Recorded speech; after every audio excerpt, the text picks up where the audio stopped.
कभी आपने नोटिस किया है, जब आप किसी मर्द के लिए हमेशा अवेलेबल रहती हो, हर वक्त रेडी रहती हो, हर कॉल का तुरंत रिप्लाई करती हो, तो धीरे धीरे उसकी रिस्पेक्ट कम होने लगती है। और जब वही औरत थोड़ी बिजी हो जाती है, थोड़ी अनअवेलेबल हो जाती है, तो वही मर्द उसकी अटेंशन के लिए वेट करता है। क्यों? क्या बदल गया? औरत नहीं बदली, सिर्फ उसकी अवेलेबिलिटी की वैल्यू बदल गई। और यही है रूल नंबर 1 का next secret. Value comes from limitation, not from unlimited availability. लेकिन रुक जाइए, अवेलेबिलिटी कम करने का मतलब इग्नोर करना नहीं होता। इसका एक डीप साइकोलॉजिकल प्रिंसिपल होता है, जिसके बारे में हम आगे बात करेंगे। पहले इस ट्रूथ को समझिए, जब आप हमेशा अवेलेबल होती हो तो आप प्रिडिक्टेबल बन जाती हो। ह्यूमन माइंड को सबसे ज्यादा एक्साइटमेंट किस चीज से मिलती है? अनसर्टेनिटी से। जब किसी को पता होता है कि ये तो हमेशा यही मिलेगी, तो उसका ब्रेन उस चीज को इंपॉर्टेंट कैटेगरी से हटा देता है।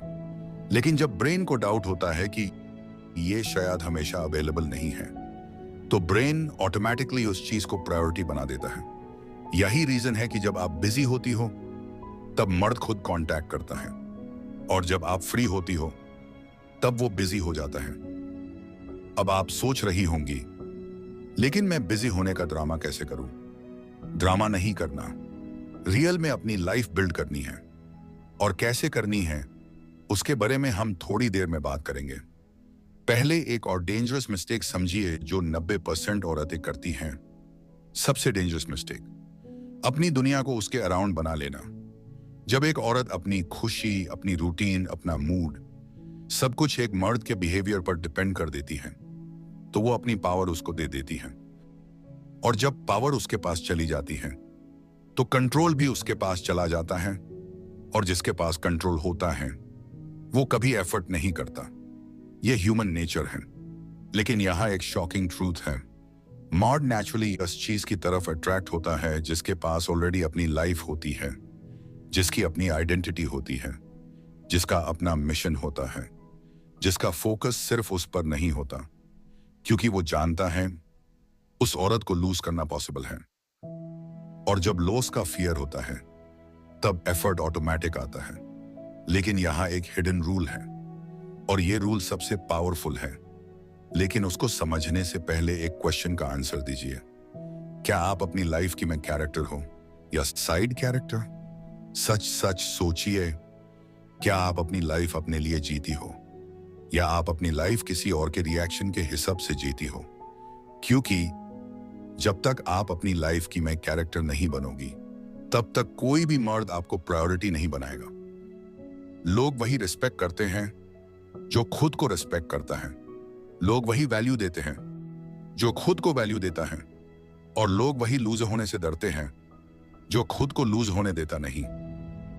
लेकिन यहां एक और साइकोलॉजिकल ट्रिगर है जो मर्द के माइंड में ऑब्सेशन क्रिएट करता है। और वो क्या है, उसके बारे में हम बैड में बात करेंगे। पहले ये समझिए कि रियल पावर कहां से आती है। रियल पावर अटेंशन देने से नहीं, अटेंशन रोकने से आती है। हर कोई अटेंशन दे सकता है, लेकिन हर कोई अटेंशन कंट्रोल नहीं कर सकता। अटेंशन देना इजी है, अटेंशन रोकना पावर है। जब आप बिना रीजन के अटेंशन देती हो तो वो नॉर्मल बन जाता है। लेकिन जब अटेंशन लिमिटेड होता है, तो वो वैल्यूबल बन जाता है। इसलिए पावरफुल औरतें कभी भी अपनी अटेंशन फ्री में नहीं देती, वो अपनी अटेंशन अर्न करवाती हैं। और जब मर्द को अटेंशन अर्न करना पड़ता है, तो उसका इन्वेस्टमेंट बढ़ता है। और जब इन्वेस्टमेंट बढ़ता है, तो अटैचमेंट बढ़ता है। और जब अटैचमेंट बढ़ता है, तो कंट्रोल ऑटोमेटिकली शिफ्ट हो जाता है। लेकिन यहां एक सीक्रेट टेक्निक है, जिसे यूज करके आप बिना कुछ बोले अपनी वैल्यू इंक्रीज कर सकती हो। और वो टेक्निक क्या है, उसके बारे में हम नेक्स्ट पार्ट में बात करेंगे। पहले ये समझिए, silence is not weakness, silence is control. जब आप हर चीज एक्सप्लेन करती हो, हर चीज प्रूव करती हो, हर चीज जस्टिफाई करती हो, तो आप अपनी पोजीशन वीक कर देती हो। लेकिन जब आप साइलेंट रहती हो, काम रहती हो, स्टेबल रहती हो, तो दूसरा इंसान ऑटोमेटिकली अनईजी फील करता है। क्योंकि ह्यूमन ब्रेन आंसर्स चाहता है, और जब आंसर्स नहीं मिलते तो ब्रेन खुद आंसर्स क्रिएट करता है और ये क्यूरियोसिटी क्रिएट करता है। और क्यूरियोसिटी अट्रैक्शन का सबसे पावरफुल सोर्स है। लेकिन साइलेंस कब यूज करना है और कब नहीं यूज करना, यह सबसे इंपॉर्टेंट रूल है। और अगर आप गलत जगह साइलेंस यूज करोगे तो रिजल्ट ऑपोजिट हो सकता है। इसलिए इसके बारे में हम नेक्स्ट रूल में डिटेल में बात करेंगे। लेकिन उससे पहले रूल नंबर 1 का फाइनल ट्रूथ समझिए। जब आप खुद को चूज करती हो, दुनिया आपको चूज करती है। जब आप अपनी प्रायोरिटी खुद बनती हो, तब दूसरे लोग भी आपको प्रायोरिटी बनाते हैं। जब आप खुद को इग्नोर करती हो, तब दूसरे लोग भी आपको इग्नोर करते हैं। जब आप खुद को वैल्यू देती हो, तब दूसरे लोग भी आपको वैल्यू देते हैं। कंट्रोल का मतलब फोर्स नहीं होता, कंट्रोल का मतलब इन्फ्लुएंस होता है। और इन्फ्लुएंस तब आता है जब आपकी प्रेजेंस वैल्यूएबल होती है। और प्रेजेंस तब वैल्यूएबल होती है जब एब्सेंस पॉसिबल होता है। और एब्सेंस तब पॉसिबल होता है जब आप इमोशनली इंडिपेंडेंट होती हो। लेकिन इमोशनल इंडिपेंडेंस कैसे डेवलप करें? कैसे अपने माइंड को इतना स्ट्रांग बनाएं कि आप नेचुरली कंट्रोल में आ जाओ? यह सबसे पावरफुल सीक्रेट है और यही है रूल नंबर 2। और बिलीव मी, ये रूल इतना पावरफुल है कि अगर आपने इसे मास्टर कर लिया तो कोई भी मर्द आपको इग्नोर नहीं कर पाएगा। Rule number 2, emotional independence. जब आपको किसी की जरूरत नहीं होती, तब सबको आपकी जरूरत होती है। क्या आपने कभी नोटिस किया है? जब आप इमोशनली वीक होती हैं, जब आप किसी एक मर्द के मैसेज, कॉल या अटेंशन का वेट करती हैं, तो वह धीरे धीरे दूर जाने लगता है। लेकिन जैसे ही आप इमोशनली डिटैच्ड हो जाती हैं, जब आपको फर्क पड़ना कम हो जाता है, तो वही मर्द फिर से आपकी तरफ अट्रैक्ट होने लगता है। क्यों? क्या उसका दिल बदल गया? क्या उसकी फीलिंग्स अचानक स्ट्रांग हो गई? नहीं, सच इससे भी ज्यादा डीप है। सच ये है कि मर्द नेचुरली उस औरत की तरफ अट्रैक्ट होता है जो इमोशनली इंडिपेंडेंट होती है। इमोशनल इंडिपेंडेंस का असली मतलब क्या है? बहुत लोग इमोशनल इंडिपेंडेंस को गलत समझते हैं। उन्हें लगता है इसका मतलब है केयर ना करना, कोल्ड हो जाना, इग्नोर करना। लेकिन इमोशनल इंडिपेंडेंस का रियल मीनिंग ये नहीं है। इमोशनल इंडिपेंडेंस का असली अर्थ है अपनी इमोशंस का कंट्रोल अपने पास रखना, किसी और के पास नहीं देना। जब आपकी इमोशंस का स्टीयरिंग व्हील आपके हाथ में होता है, तब आपकी लाइफ का कंट्रोल भी आपके हाथ में होता है। लेकिन यहां एक डेंजरस ट्रैप है जिसमें 90% औरतें अननोइंगली फंस जाती हैं। सबसे dangerous trap, emotional dependency. Emotional dependency धीरे धीरे शुरू होती है। शुरुआत में आपको पता भी नहीं चलता। जब उसका मैसेज आता है, आप खुश हो जाती हैं। जब उसका मैसेज नहीं आता, आप सैड हो जाती हैं। जब वह कॉल करते हैं, आपका मूड इंस्टेंटली इंप्रूव हो जाता है। जब वह इग्नोर करता है, आपका कॉन्फिडेंस टूट जाता है और धीरे धीरे आपकी इमोशनल स्टेट का कंट्रोल उसके पास चला जाता है। और याद रखिए एक पावरफुल ट्रूथ, जिसके पास आपकी इमोशंस का कंट्रोल होता है, उसके पास आपकी रियलिटी का कंट्रोल होता है। लेकिन यहां एक शॉकिंग बात है, मर्द ये सब कॉन्शियसली नहीं करता, ये सब सबकॉन्शियसली होता है। ह्यूमन ब्रेन नेचुरली उस चीज की तरफ अट्रैक्ट होता है जिसे कंट्रोल करना डिफिकल्ट हो, और ह्यूमन ब्रेन नेचुरली उस चीज को इग्नोर करता है जिसे कंट्रोल करना इजी हो। इसलिए जब आप इमोशनली डिपेंडेंट होती हैं तो आप इजी बन जाती हैं, और जब आप इमोशनली इंडिपेंडेंट होती हैं तो आप पावरफुल बन जाती हैं। इमोशनल इंडिपेंडेंस एक्टिंग से नहीं, आइडेंटिटी से आती है। बहुत लोग प्रिटेंड करते हैं। वे कहते हैं आई डोंट केयर, मुझे फर्क नहीं पड़ता, लेकिन अंदर से वे स्टिल अफेक्टेड होते हैं। यह एक्टिंग है। रियल इमोशनल इंडिपेंडेंस एक्टिंग से नहीं, आइडेंटिटी से आती है। जब आपकी आइडेंटिटी स्ट्रांग होती है तो आपका बिहेवियर नेचुरली स्ट्रांग हो जाता है। आपको स्ट्रांग दिखने की जरूरत नहीं पड़ती, आप ऑटोमेटिकली स्ट्रांग बन जाती हैं। रिस्पेक्ट का रियल साइकोलॉजी।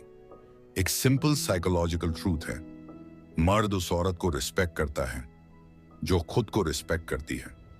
रिस्पेक्ट कभी डिमांड करने से नहीं मिलता, रिस्पेक्ट ऑटोमेटिकली मिलता है जब आपका बिहेवियर दिखाता है कि आप अपनी वैल्यू जानती हैं, जब आप नीडी नहीं होती, जब आप डेस्परेट नहीं होती, जब आप इमोशनली स्टेबल होती हैं, तब आपकी प्रेजेंस पावरफुल फील होती है और powerful presence naturally respect create करती है।